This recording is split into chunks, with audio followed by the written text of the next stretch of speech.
When a gunman fired indiscriminately from his vehicle on the streets and highways of Odessa, Texas on Saturday, he killed 7 people and wounded 22 others. As William Brangham reports, a local hospital quickly became the trauma center to treat many of the victims. The Medical Center Hospital in Odessa treated 13 of the shooting victims, including one who later died, and the young toddler who was hit by shrapnel and was later transferred to a hospital in Lubbock.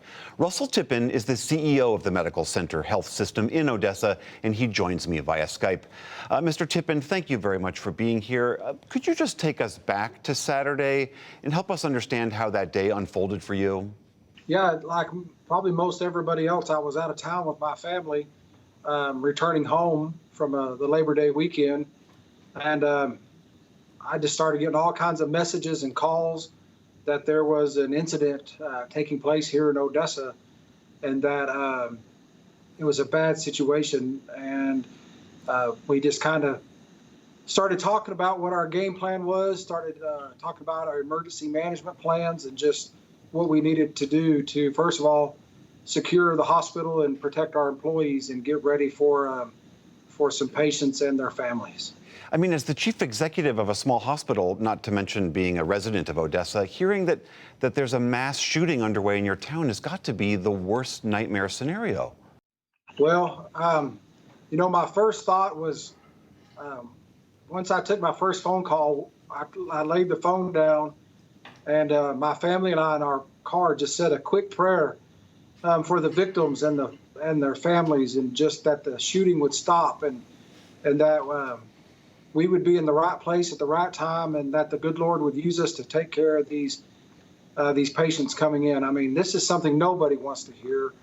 You know, you train for this stuff, you prepare, but you're right. I mean, when the actual words come in that there's something of this magnitude going on, there's really no, you just kind of go numb. There's really no feeling to it. You just know that you've got training, and you rely on that training, and you get busy taking care of patients.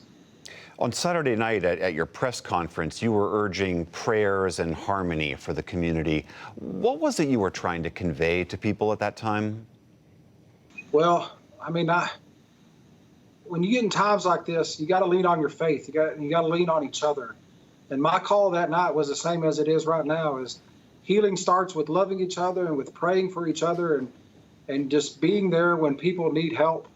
And that was what I was trying to get across, was we have to take care of each other. And God has a plan for us all, and we can reach out to him anytime, and that it was just time for us to call on the name of the Lord, and just to reach out and be ready to take care of our community.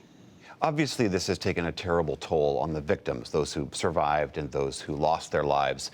But we know from past shootings that this also takes a terrible toll on the first responders and the people who care for the wounded. You've been talking to your staff. How are they doing? How are they handling all this? Well, first of all, these people performed amazingly. When all this was going on, nobody was above anybody else. Everybody was pitching in, doing their role, playing their part, doing what was necessary, even going above and beyond that. But, you know, it's kind of like post-traumatic stress syndrome, when it all ends and people start calming down and they start going home and start realizing.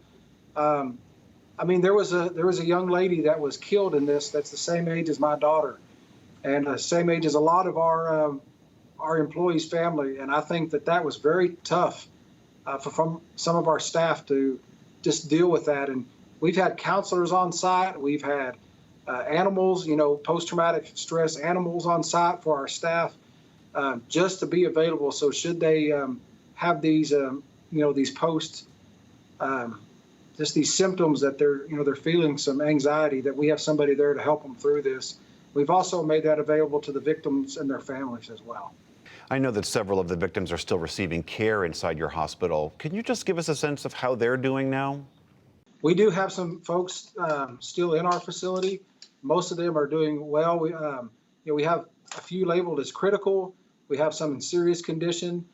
We did have some go home today, and we're expecting people just to continue to recover and do well. We have 1 critical, 1 serious, and 7 in fair condition right now. All right, Russell Tippin, CEO of the Medical Center Health System in Odessa. Thank you very, very much.